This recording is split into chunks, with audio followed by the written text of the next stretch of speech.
everybody, it's Craig back with your Docs Daily, and it's also celebrating the last day of July. How about that? It's Thursday, July 31st, and I've got Nolan and I've got Robert with me today to talk all kinds of free picks. Also, of course, preseason football starts tonight with the Hall of Fame game, so we'll talk a little bit about that. Only 3 games in Major League Baseball. At least they got wise.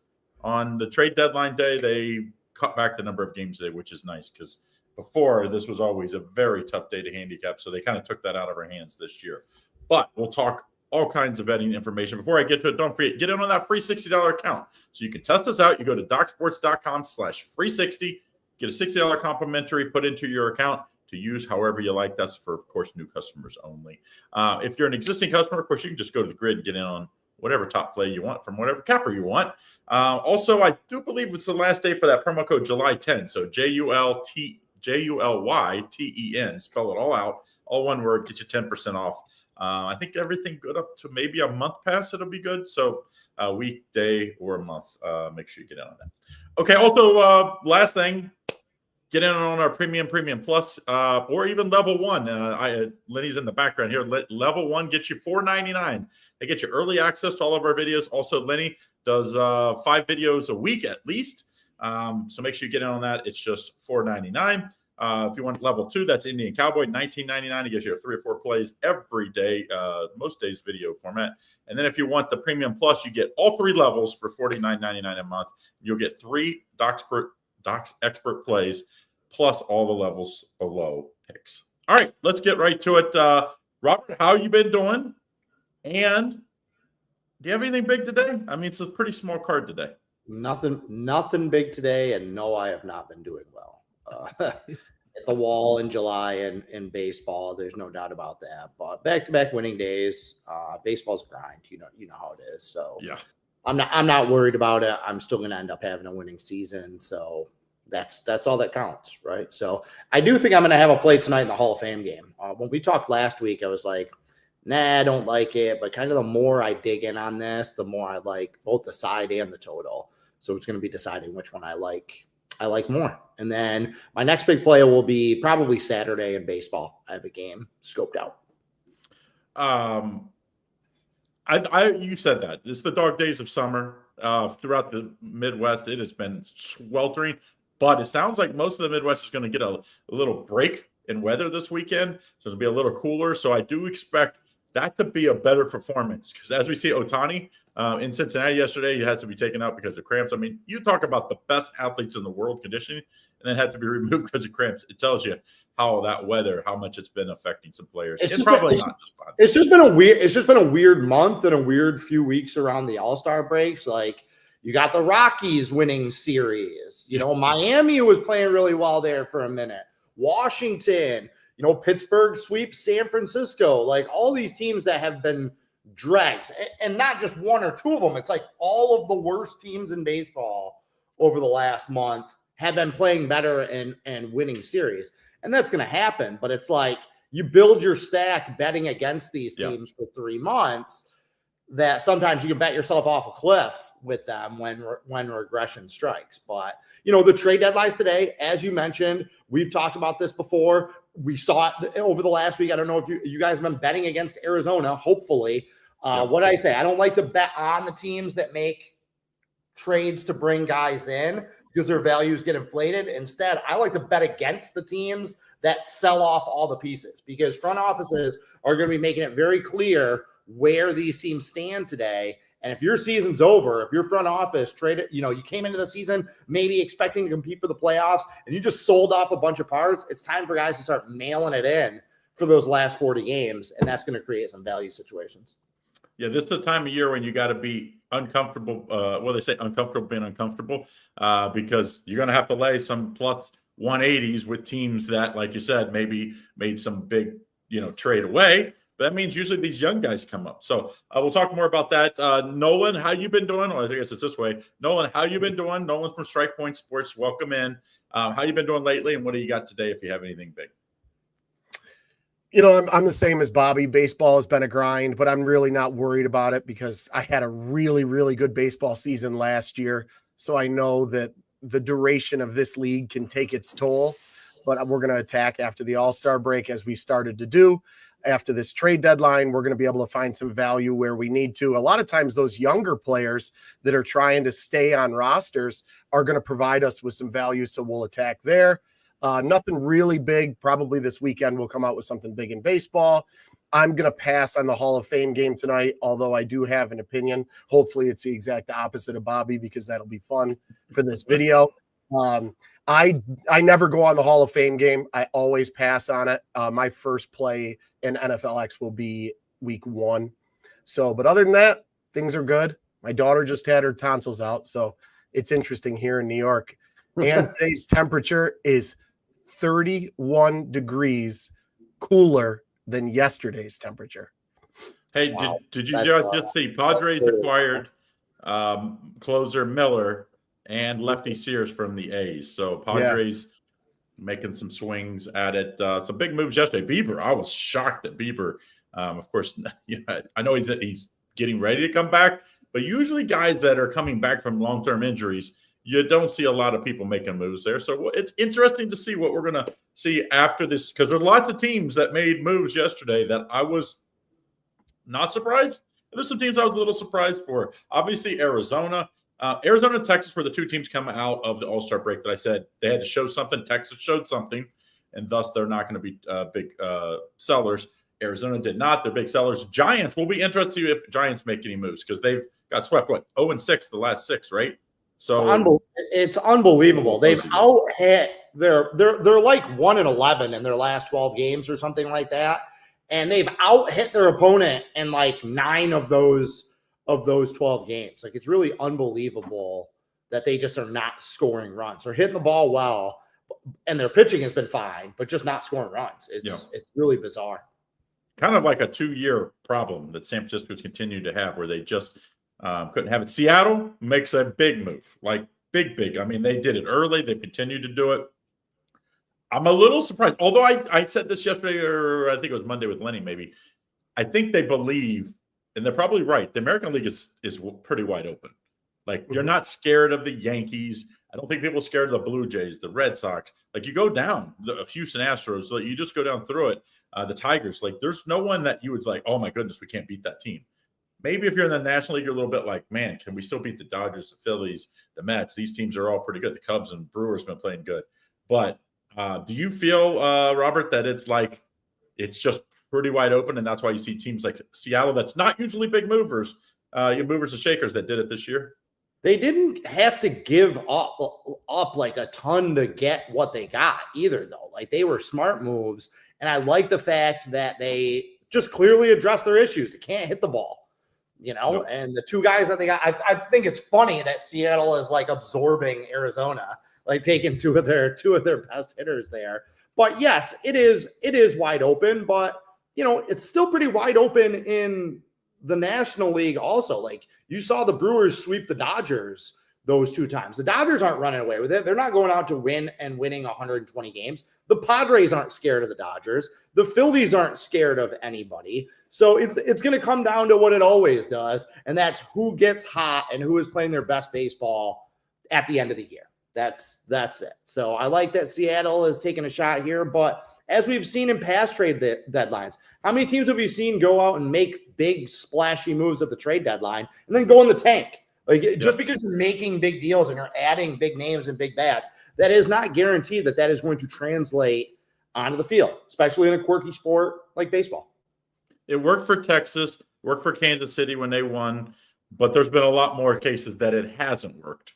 So I always say, like, my Reds, I was like, okay, I don't mind if you make trades. Let's just make trades that not only can help us this year, that can help us for a few years, because we're not supposed to win this year. This was not supposed to be our year. We were supposed to be, next year after. So to me, I was just like, let's don't mortgage the future. I would say the same thing if I was the Tigers. If I'm Lenny, I would be like, yeah, we want to try to win this year, but let's just don't mortgage our future, because as long as they could, and this is the big elephant in the room for them, can they sign Derek Scuba long term? If they do, that window is going to be 4 or 5 years for them at least, I would imagine. So real quick, I'm hearing Kyle Finnegan from the Nationals to the Tigers for 2 MLB prospect arms from the Tigers to the Nationals. That's what I'm hearing in Detroit media, but it hasn't been released anywhere. So shout out Lions by a bajillion. I don't know Great if that. analysis there. I kind of wish we had. I kind of wish we had one of the chuckleheads on, because I'd like to get their take on the Soroka deal, because they were like, we need pitching, we need pitching, we need pitching. That's not the guy you needed right there. Like, that's not going to do it for the Cubs. So Come on, former Brave. yeah, yep. I don't know. He was good for like 15 minutes. He's like the Greg Jeffries of pitchers. I mean, what's your take, Nolan? Get your take on Cubs Brewers? Because the Cubs were hot early. Brewers have been hot lately. Brewers seem to be more sustainable what they're doing, because they're doing it with good pitching and solid hitting. Whereas the Cubs, when they were winning, they just were out hitting everybody. It's kind of, they come down a little bit, and their pitching hasn't quite been as good. What do you feel like that division? I mean, obviously one's probably going to win the division. The other one's going to maybe be the top wild card. But what do you feel? Who's going to win the division out of those two? I think it is important to note that the Cubs, I mean, I know that Bobby just said he's not a big Soroka fan, but it does give them a little bit of depth, because that Cubs pitching rotation has been hit by that injury bug. Justin Steele out for the year. Jameson Taillon is coming back. So they've got to really start to build up that pitching depth. I do like the Brewers. I think that the Brewers have shown that they can win big series. I think they can sustain this for the second half of the season. So I would definitely be on the Brewers to win that NL Central. That's where I think the value lies. And I just think that they're a better overall team. I might shy away if the other guys were here, because I know they're big Chicago guys. I know they're big Cubs guys. Well, one's a White Sox guy, so it's okay. But I would take the Brewers there. It's very tough for me to sit here and talk baseball. I just want to sit in the corner and pout because the Braves are so bad. Oh my God, it's so great. Great that they suck so bad. I want to go sit over there, and then when you talk football, I'll come back. But I would take the Brewers. I see me do a video every week, and I always bash on him because he's a Braves fan. And I say, listen, I was there, I'm a Reds fan, so I've been where you've been, where it's just you get to the trade deadline, you're like, this season's over, and that's kind of where they're at. So, but I'm still, will they make a few trades where they sell off some pieces to get some future, because I think Robert, you said it last week. They're a team that next year you kind of could see them run the same team back, and all of a sudden they just play better. They're healthy. Yes. Why not? It's been the same team for the last 3 years, and they've been great. It's so bizarre that they're playing so poorly that it's really making me wonder if the dynamics in the locker room have changed somehow. Has Acuna just become a jerk or something like that? You know what I mean? What are those dynamics? Because it doesn't make any sense that it's all the same players that have won you World Series and had you in the mix to win World Series, and now you're flirting with last place in the East. I mean, the pitching hasn't been great, but it hasn't been that bad. They're not losing because their pitching has been bad. They're losing because they can't hit. They don't hit with runners in scoring position. Other than Acuna, nobody is showing consistent power and stuff like that. But I just love it. I love it. I haven't even been busting your balls, Nolan, because I don't want to give them the kiss of life. I wanted to wait until they were 100% dead before I started ragging on them. So I just love the fact that the Braves suck so bad. I was really hoping that was coming, because I know that you have that ability.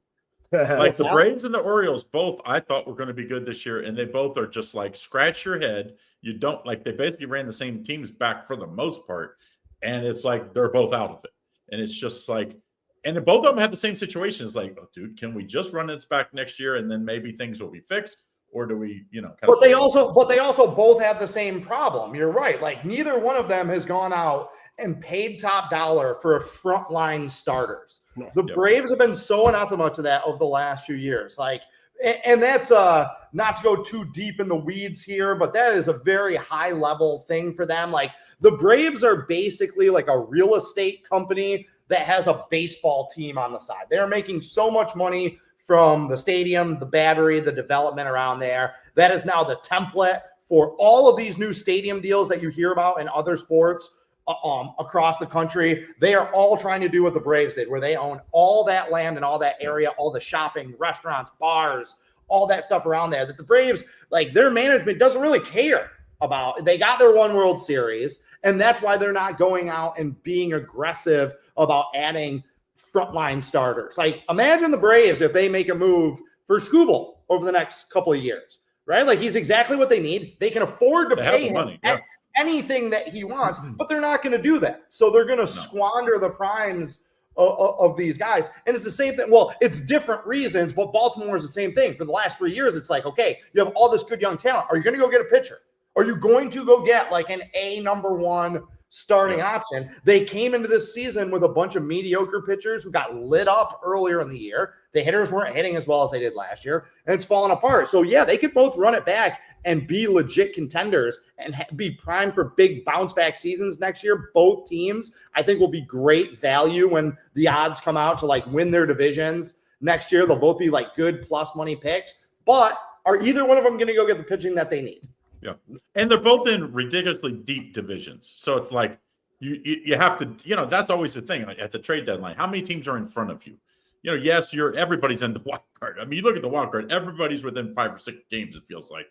But it's like, okay, there's 7 teams in front of you. Okay, you're most likely not doing the same problem with them. They got to upcome. Every team in the division is probably going to be better than them starting off next year. But if you're Baltimore and you've been functionally irrelevant for 25, 30 years, right? Like the Yankees and the Yankees and Red Sox collectively at the same time have not been weaker than they are right now. So you've been riding like third and fourth wheel to them for 25 years, and now they're shaky. Now they're on the ropes. This is your moment if you're Baltimore. This is where you go out and make those moves to like claim the throne of the East. You don't say, well, there's other good teams in here. No, like you have your moment. You are positioned better over the next 5 years than those two teams are right now. Like make a move. Don't make excuses. I thought maybe they dangle Zach Eflin out there because when he was with Tampa Bay, the dude was freaking amazing. He was good last year. He just hasn't been good this year. I thought maybe some team out there would be like, you know what? We know what's wrong with them. We can fix them. And if we plug him in at number 3 instead of their number 1, then all of a sudden he gets better matchups. But so far we haven't seen that. So, I guess we have like an hour left, I believe. So we'll see. And sometimes we don't hear about them for another, 45 minutes after that because they're finalizing the deals actually with the office. But let's talk any free plays that you like here. Maybe Nolan for today, either in Major League Baseball or if you like the Hall of Fame game. Or the CFL. Yeah, you're going to be singing a different tune, Bobby, after Carlos Carrasco jams up, throws a no-hitter. Right. Ookie. I have a few. I can give you one in baseball, and I can give you one in the Hall of Fame game. I hate to say it, I want to go pout in the corner, but I would definitely take the Reds here today. I know it's a pretty big number. I think I saw that it's gotten all the way to minus 185, so I'd probably lay the 1.5 on the Reds because you can get plus juice there. And I would also take the under there because Andrew Abbott's pitched so well for the Reds. So I would take Reds in the under. And you want Hall of Fame now, or do you want to discuss it a little bit? Well, let's get Robert. You have anything in baseball that you like other than that Reds game, or maybe some add-on? I had a 1-unit play in the Tampa Bay and the Yankees game today. I think Kumar Rocker is going to get lit up again. Yeah. I like the over in that Rangers Seattle game. And again, I like that it's still low, that number is sitting at 7.5, but Kumar Rocker is just not very good. He's good stuff. That's what's crazy. He's got good stuff. It's just it's Zach Gallen this year. I don't get it. I don't understand him. Right. No idea what he's doing with it. He's still won 5 out of his last 7 starts. I'm looking at it now. Like 3 of those starts have gone to extra innings though, but I don't trust him. So take your pick, either Seattle on the run line or take the over in that game. But I am firmly betting against Kumar Rocker because, like I said, he's won 5 out of 7, but his ERA is pushing 6. So that's just kind of like mathematically unsustainable that's going to continue. What do he's you like? given Texas, up? He's given up that Texas team though, runs. on the road Right. in his last How 26 many? and a third innings. 49 and Right. how many games? 29 earned runs on the road in his last 26 and a third innings of work on the road. Ridiculous. That's a So that's like a 9 ERA. Yes, Yeah. it's nearly 10. Yeah, it's Right, almost like, 10. Yeah. But like I said, this idiot's won 5 out of 7 starts. Makes sense. Like that's kind of what I'm talking about with baseball over the last month. Like that kind of crap right there. Like this guy sucks, therefore he's winning. Right. Baseball. Yeah, it's like Texas has finally started to hit a little bit. That starting pitch has been pretty good. Yeah. They're getting healthy. Yeah. That's a dangerous team. Of all the teams in the American League, that's kind of like, not one of, like not past the Tigers at this point. I kind of think that team can put it together and make a run to get to the World Series. I really like Evaldi's been great. He just needs to be healthy. Hey, real quick before we transition to football, do you have any quick thoughts on the Bristol game between the Braves and the Reds this weekend? It sounds like it's going to be cooler, because I was like, man, if it has been as hot and humid, I bet the balls just fly out of there. But now that it's going to be much cooler, I kind of wonder. I wish Abbott was pitching there, to be very honest, as a Reds fan. Right. I really do. Who's pitching? Have they shown the matchups yet? Is it Burns? I haven't seen. I was looking yesterday. Oh, Yankees up 3-0 in the bottom of the first. So my super fun July is going to end in a super fun way. It looks like. Where am I going? Strider and Burns. So the Braves throwing their ace. Cincinnati decidedly not. I tell you what, Burns has been good. They just need to go for like 3.5, 4 innings. Once he gets through that second round, he walks a few guys. His issue has been walks. I went to the game where he played. I forget who he played, but he was unbelievable through 4 or 5. They leave him in one extra inning than they should. He walks a guy, walks a second guy, all of a sudden a base hit, and then he end up giving up 2 earned runs and they end up losing by 1. It's like, he's, when these guys are young, he's not Mizorowski, I don't think. He's at least at this point of his career. He's not like Mizorowski's just been amazing. Skeens last year have been amazing. He's not that, but going one time through the lineup, he's been pretty good this year. It's just like, dude, get him through 3 innings, maybe 3.5. Come 4th inning, you don't worry about wins at this point of his career. Sounds like a reliever to me. He's a good experience. I think he'd be a great closer because he can, the swing and miss stuff is not but guys don't want to be closers because, you know what I mean? Like, you get a lot more money. So they, you almost end up being a closer by, I won't say, by accident, but you don't draft a guy in the first round like they did Burns and then say, hey, you're going to be our closer next year. Although the playoffs, we've seen that in the playoffs sometimes where young pitchers end up being closers. What was it? Was it Price when he was with the Rays? Yes, when he was coming back from injury, they put him in the bullpen for the 1 year, and then they moved him back to starting. So sometimes you end up there as an accident because you have a deep pitching staff and you don't want to run him out there 4 innings, blow up his arm. So maybe in the playoffs he could be a setup or a closer guy if the Reds get to that point. So but let's talk the Hall of Fame game. I know we're not. Listen, if you're going out there and betting a ton on this game, you should have your head checked. But if you want to, as Lenny says, a little pizza money, yeah, let's have fun with it. It is football. And then the preseason starts next Thursday, Robert. Is that right? Yeah. Oh, yeah. Week 1. Week 1 of the preseason is actually next week. And if people haven't followed us before, the way Robert, why don't you explain when we release the picks and everything for football season so that you can know how, if you want to get in on our football. Okay. It's one release time. It's every Thursday at 6 p.m. Eastern time. Okay. That is when all of the football picks for the weekend from every handicapper go live. So, for instance, you have a full seasons package of Strike Point Sports football, okay?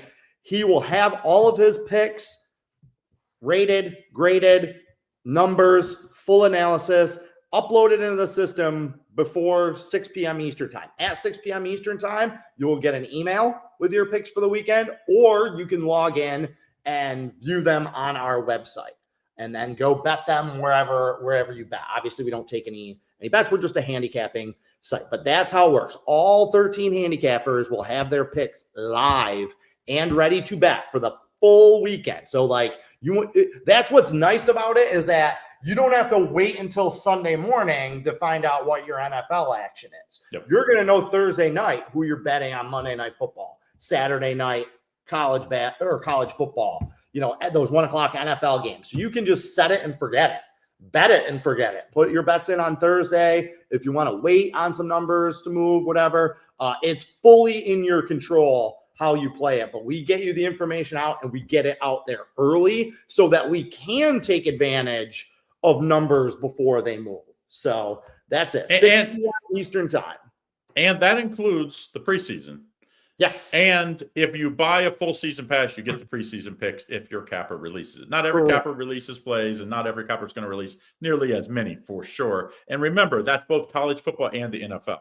So it's not just one or the other. You're buying, when you buy our football passes, you get both college football and NFL. And they all release on Thursday, as he said, 6 p.m. Eastern time? Is that Eastern time? Eastern time. Yep. 6 p.m. Eastern time. And then we are going to be doing a live show starting next week, every Thursday, starting at 6 p.m. Eastern time for football season. So you can get your picks and then come in here and we're going to rotate through a bunch of different handicappers and stuff like that. And we're just going to talk about who has what, who likes what, who's hot, who's not, and all that fun stuff.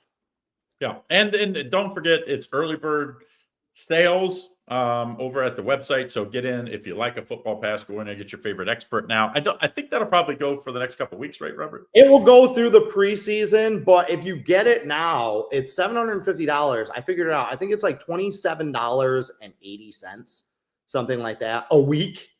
Like it's less than $30 a week if you lock in at the early bird from now until February, right? Like you're getting like 6-7 months worth of football picks for a ridiculous price that hasn't been raised. You talk about inflation with everything all over the world and in this country. This is the same price and same pricing system that we've had for 20 years. So you really aren't going to do better from a value perspective. So that stays until the preseason's over. So make sure you get in on that. Price will go up if you don't get in before then. Now let's talk the game. Nolan, I know you said you had opinion on this, and then we'll talk Robert. He has an opinion as well. Lions slight favorite here. What do you like? Did you see the comment by Seth before I get into that? Football is almost here. I'd rather run backwards and naked through a cornfield than bet MLB anymore. That's good stuff, Seth. Good stuff. There's been a lot of people who feel that way. Yes, this line is actually bounced kind of all over the place. It opened at 2, and then earlier today it dropped all the way to 1, and now it looks like it's back at 2 at most books. It's supposed to be raining throughout the day, and then the rain looks like it's going to blow out before the game starts, and it's supposed to be windy. So, I mean, for those of you, the over has hit 3 years in a row in the Hall of Fame game with an average of 38 points a game. I know that we were talking earlier that one of the gentlemen in this chat might lean under, and I'm going to have to disagree with him. I would take over. Now, listen, I'm not going to sit here and say that Hooker, Allen, Trey Lance, and DJ Ukulele are great quarterbacks by any stretch of the imagination. But I do think that both of these teams can get close to the low 20s here. So I do like the over, and Lenny, I think I would be on the Lions -2 in this game as well. I think there is something that once you guys are done, I have kind of a shot in the dark play that I'm going to be on that I'll discuss after Bobby gives his. Doesn't want to share? Yeah, the guy doesn't want to share. Listen, what I really like, and this is going off at +750. Look, it's a shot in the dark, but I like Trey Lance, especially if it's going to be a little windy. I like the fact that he can move, and I think that he's going to create some opportunities for the Chargers to score in the first half. Okay. And I saw Lenny's jersey. I don't agree with him on that jersey as far as that guy being any good, but I like the Chargers in the first half with Trey Lance. He's scheduled to play the entire first half and at least a series in the second half. I like the Chargers in the first half. And then I think the Lions are just a better overall team in this spot. The Lions are a better overall team to begin with, but they're a better overall team in this spot. So I like the Chargers first half and the Lions to win for a double result at plus 750. Okay. That's like calling your shot. That's like picking the exact score. That's Yeah, right. That's Hey, difficult. Hey, That's you can difficult. have Robert. What do you think? 23-20 Lions. Oh my goodness, that'd be a lot more than plus 750. But you can Yeah, that would be. okay. That was a lot. I think it's interesting. I think it's interesting that the market is reacting to Hendon Hooker not starting. That just shows how like crazed people are to bet football. Is that like they announced that Kyle Allen's going to start and Hendon Hooker will play the second half, and the line moved a point. Okay, little reverse line movement too, because the majority of the action is coming in on the Chargers here. But for me, two things. Number one, it's mostly about the Chargers, and it's mostly about Jim Harbaugh, and it's mostly just about his historical trends. Okay, he is 1-4 in his first preseason game as a head coach. So each season, the first preseason game, and these are the amount of points that his teams, that Jim Harbaugh teams have scored in their first game: 3, 17, 6, 3, 3. Okay, they lost 24-3. They won 17-6, then lost 10-6, 23-3, 16-3. He obviously does not care about this first preseason game. That was him in San Francisco. That was him last year with the Chargers. Doesn't care. Also, Harbaugh's teams in the first 2 weeks of the preseason, so 10 games over 5 years, first 2 weeks, 0-10 against the total. Like all the first 2 games of the preseason when he was with San Francisco and last year with the Chargers were like those types of scores. Like he does not care about this game. Like I can see Harbaugh just running the ball 67 times. Like all the talk is about Trey Lance and DJ, Ukulele is no mention. Like who stinks, by the way. That's why I like your little parlay there, or your double result, is he's awful and I'm looking to bet against him. But like I'm just going based on what I've seen out of Harbaugh, and he has kind of shown and proven that he doesn't care about this first game. So, that's kind of my approach to this. Do you think people get confused because his brother Harbaugh does nothing but win in the preseason? Is winning the preseason. Don't you think maybe people get confused? They're like, well, both brothers love to like be competitive and win. It's like, okay. The Ravens have the deepest team in football pretty much every year. Like their staff does an amazing job, not just in the draft, but with like the free agent pickups, and they're deep. That's why they've been very good since back when Ozzie Newsome was the GM. So do you think maybe people kind of get confused because it's like his brother gets way too much credit in the preseason when his brother gets way too much credit. That was always about Ozzie. And that was always about the depth of their roster and the physicality that they played with. That's another thing. Like, if you haven't been following training camp stories for all the teams in the NFL, and why would you? That's what we do. That's why we're professionals. But it's like there's been a lot of injuries, bumps and bruises, stuff like that at the Lions camp because they've been going hard. They've been playing really physical football, and that tracks with Dan Campbell, right? Like he's just that type of guy that is all gas, no break. What was this thing? We know him on their ankles. Biting kneecaps. They're biting the kneecaps, Dan. Like that's his types of thing. So they've had some injuries, which normally be like, oh, well, they've already had some guys banged up, so maybe I like the Chargers. No, none of those guys were going to play anyway. Yeah. It's all about the tone and the physicality and the mentality that teams are bringing into this. I kind of like being physical in the preseason, where Harbaugh kind of knows where his bread is buttered. Like he knows he has Justin Herbert, and that's who he's going to lean on in the regular season. Like, why risk hurting any of his players in the preseason? Because the Chargers don't have the same level of depth. They don't have the same urgency that a team like Detroit has. Don't forget, Detroit has 2 new coordinators that they're breaking in tonight, right? New offensive coordinator, new defensive coordinator to make up for the 2 guys that left. Those guys have a little pressure on them tonight. I know it's a preseason. I get it. It's a preseason game. But this is their first opportunity to show the coach, the front office, the fans, hey, you made the right choice. I'm here to do the job, and I'm going to do a good job. So there's going to be a little bit of urgency on the sideline from the coaching standpoint for the Lions. There's none of that on the Chargers. It's the same offensive coordinator, the same defense. But like they don't care. The Chargers don't care about this game even a little bit. That's why I like Detroit. They do. Both these teams did run the ball a lot last year. I think would like to lean on their running game this year, and that does lead to a little less points in the whole. Like you said, once you get to the second half, I feel like coaches are like, all right, we've got a little positive. Let's try to get out of this game without anybody getting injured, because the last thing you want is a guy that maybe you think could be a special team guy or something. Of course, these are the games that actually get to play a lot of minutes, and all of a sudden the guy gets hurt, and now you're out there. Trying to, find practice squad guys that maybe could turn into, that position for you in a need. So I don't know. I like the under. I know recently we've seen some over games in the Hall of Fame. Going way back, though, if you go back 20, 25 years, the under was so good every year that it just was you'd get to the second half and it would just be like ugliest football known to man. What was it? Did we have two cancellations too? Yeah, we had 2 cancellations in the last 20. That's how little it meant, is they were like, oh, the field's not good enough. Is this the first preseason game that's ever been played in July? Like, is this the earliest that there's ever been a preseason game? I was thinking about that. Most years it's like first, second, third, fourth, something like that. Right. I can't ever remember an NFL preseason game in July. So that too, like, we're still so far away from the regular season that it's July. Yeah, like the first because that's the thing. They used to play this game after the induction ceremony and everything on the weekend. They played on the Sunday after. Now they're playing it before the inductions and stuff like that. So this has got to be the earliest preseason game anyway.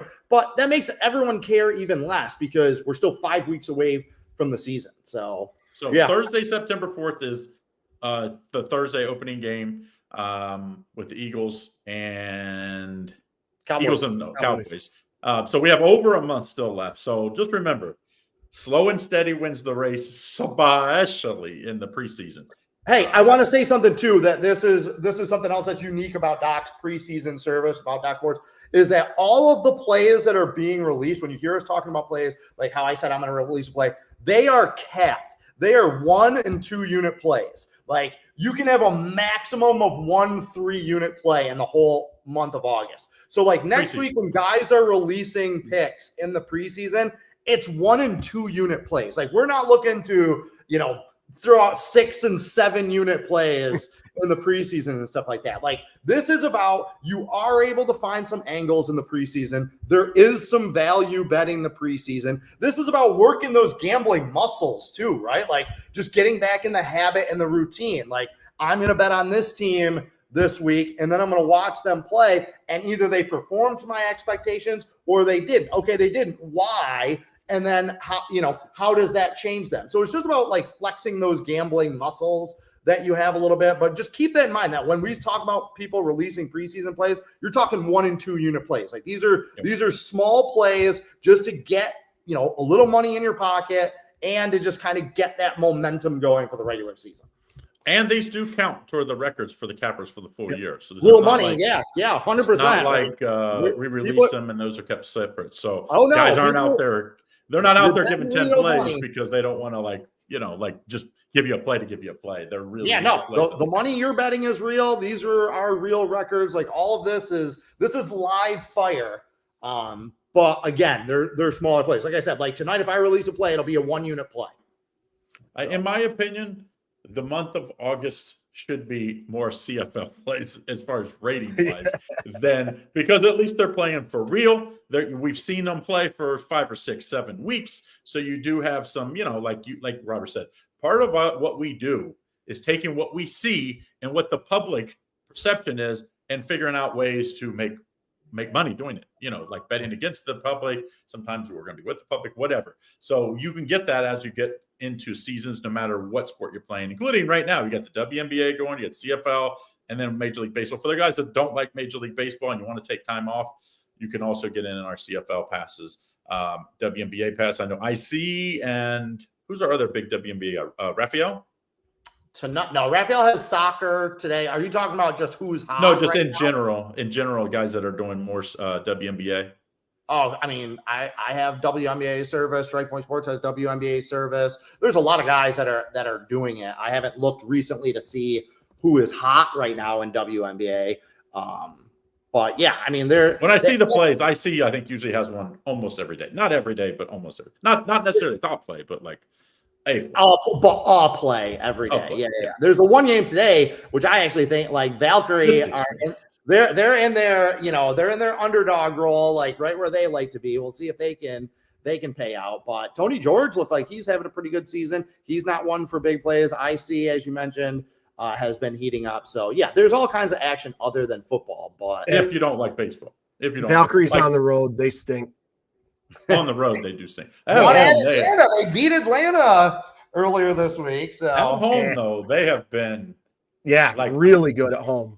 Usually, expansion teams are not good. Like for people that don't know, we don't see it a ton in sports, but we're going to see a lot because we're going to see an expansion next year, the year after, and the year after in the WNBA. So we'll be able to use some of this knowledge that we learned this year, maybe towards next year. Washington 3-7 against the spread in their last 10 games. That's all I'm saying. Valkyrie, you get the point. Washington's 9-5 straight up on their home floor. Golden State's 4-9 win and no cover. I like that money line for him. The lines erupted too. It opened at 1.5. Now it's at 4.5. All right, so there's all of your plays for today. Now, don't forget, we got tons more information. Tomorrow will be a big show because we'll have all the information as far as who got traded where, and we'll be able to give you some gems on kind of what to be looking for here in the next couple of days. Like Robert said, my Reds and the Braves, they're playing, for you guys that haven't been following, they're playing at the NASCAR track at Bristol. It kind of looks goofy when you look at it like the overhead shot. I don't know how seats are going to be sold because if you're like way out and out past the outfield, I mean, you're not seeing anything there. But interesting to see the Bristol series here with the Reds and the Braves. So don't forget, if you want in our top plays, go over to docsports.com/free60 for new customers. Make sure you get in on that.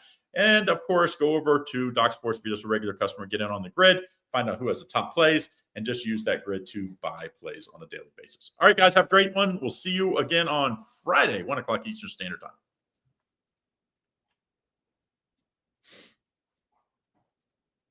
All right, I gotta go. All right, boys. Way long. That's fine. People love us. Be good. Whenever you have me on that, we're going long. All right, I'll see you guys tomorrow. All right. Bye.